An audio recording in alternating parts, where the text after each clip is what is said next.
আসসালামু আলাইকুম বন্ধুরা, আজকে আসছি বিচারপতি শাহাবুদ্দিন আহমেদ পার্কে। ঢাকার রাজধানী গুলশান 2-এ অবস্থিত এটা। যদি ফ্রিতে হল থেকে বেরিয়ে একটু স্বস্তির নিঃশ্বাস নিতে চান তাহলে এখানে আসতে পারেন। এটা খুবই সুন্দর, পুরা পার্কটা সাথে থেকে দেখাবো, সাথে থাকবেন ইনশাআল্লাহ। কিভাবে আসবেন? ঢাকার যে কোনো প্রান্ত থেকে গুলশান 2 নম্বরে এসে 4 থেকে 5 মিনিট হাঁটলেই চলে আসতে পারবেন এখানে। বন্ধুরা, এটা হলো লাইব্রেরি, বিচারপতি শাহাবুদ্দিন পার্কের যে লাইব্রেরিটা এই পাশে দেখতে পাচ্ছেন, এবং এর এ পাশে হলো একটা মসজিদ। এটা হলো মসজিদ, এখানে নামাজ পড়ার খুব সুন্দর সুব্যবস্থা আছে, পাশাপাশি এখানে এসে বই পড়ারও সুব্যবস্থা আছে। চলুন একটু কাছ থেকে দেখা যাক এই পার্কের যে মূল আকর্ষণীয় বিষয়গুলো আছে তার ভিতরে এই লাইব্রেরি একটা। লাইব্রেরিটা খুবই সুন্দর। লাইব্রেরির সামনে আসলে যে কেউ ছবি তুলতে বাধ্য হয়, আমরাও তুলেছিলাম কিছু। এই লাইব্রেরির ভিতরে ক্যামেরা ব্যবহার নিষিদ্ধ থাকার ফলে ভিতরটা দেখাতে পারেনি। এটা হলো বিচারপতি শাহাবুদ্দিন আহমেদ পার্ক।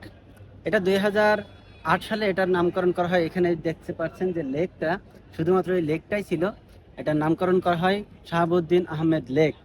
2018 সালে ঢাকা উত্তর সিটি কর্পোরেশন এটা আধুনিকায়ন এবং সংস্করণের দায়িত্ব নেয় এবং 16 কোটি টাকা ব্যয়ে নির্মাণ করা হয়, এবং তখন এটার নাম দেওয়া হয় বিচারপতি শাহাবুদ্দিন আহমেদ পার্ক।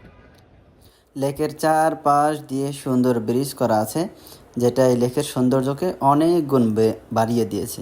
লেকের ধারে অর্থাৎ চারপাশে পায়ে হাঁটার জন্য সুন্দর সুব্যবস্থা আছে। অবসর সময় কাটানোর জন্য এখানে অনেকে হাঁটতে আসেন, প্লাস শরীর ফিট রাখার জন্য এখানে অল্প কিছু এক্সারসাইজ করার ব্যবস্থাও আছে। এখানে বাস্কেটবল খেলার ব্যবস্থা আছে, তারপরে ব্যাডমিন্টন খেলার ব্যবস্থা আছে, চাইলে জিম করার জন্য কিছু সরঞ্জামের ব্যবস্থাও এখানে আছে। শরীর ফিট রাখার জন্য হাঁটা এবং জিম দুইটাই প্রয়োজন। আমি নিজেও একটু প্র্যাকটিস করেছি। শরীর ফিট রাখার জন্য হাঁটা এবং এক্সারসাইজ দুইটার জন্য অনেকেই আসেন এখানে। এই পার্কের যে আকর্ষণীয় বিষয়গুলো আছে তার ভিতরে এই জায়গাটা একটি। এখানে একসাথে অনেক মানুষ বসে তাদের সময় কাটাতে পারে, আড্ডা দিতে পারে। এখানে সব সময় মানুষ দেখা যায়। দেখেন, এখনই দেখা যাচ্ছে বিকালবেলায় অনেক মানুষ এখানে আসছেন। এই পার্কের আরও একটি আকর্ষণীয় বিষয়, সেটা হলো কফি শপ। এই কফি শপের গন্ধ আপনাকে পাগল করে দিবে। আপনার কফি শপের ভিতরে প্রবেশ করা লাগবে না, বাইরে আসলে আপনি কফি শপের গন্ধ পেয়েই আপনার মনে হবে যে এক কাপ কফি না খেয়ে গেলে আজকে জীবন ব্যর্থ হয়ে যাবে। বন্ধুরা বা ফ্যামিলি নিয়ে এসে এখানে কফি খেতে পারলে খুবই ভালো লাগবে। এছাড়াও রয়েছে এখানে মহিলা অঙ্গন। মহিলাদের জন্য স্পেশাল একটা জায়গা আছে, যেখানে মহিলারা এসে সময় কাটাতে পারবে, প্লাস এখানে ব্রেস্ট ফিডিংয়ের ব্যবস্থা আছে, এবং মহিলাদের জন্য ওয়াশরুমের ব্যবস্থাও আছে। মহিলারা এখানে এসে তাদের আলাদাভাবে যদি চান সময় কাটাতে পারবেন।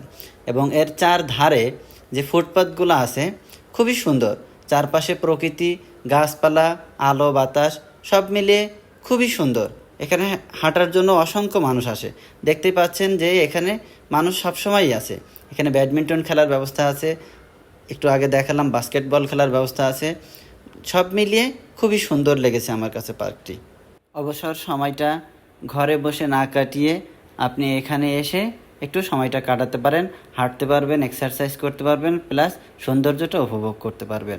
আরও একটি আকর্ষণীয় বিষয় যেটা বলতে আমি ভুলে গেছি, এই পার্কে প্রবেশ করতে আপনার কোনো মূল্য পরিশোধ করতে হবে না। এই ছিল ভিডিও, সাথে থাকার জন্য অনেক ধন্যবাদ।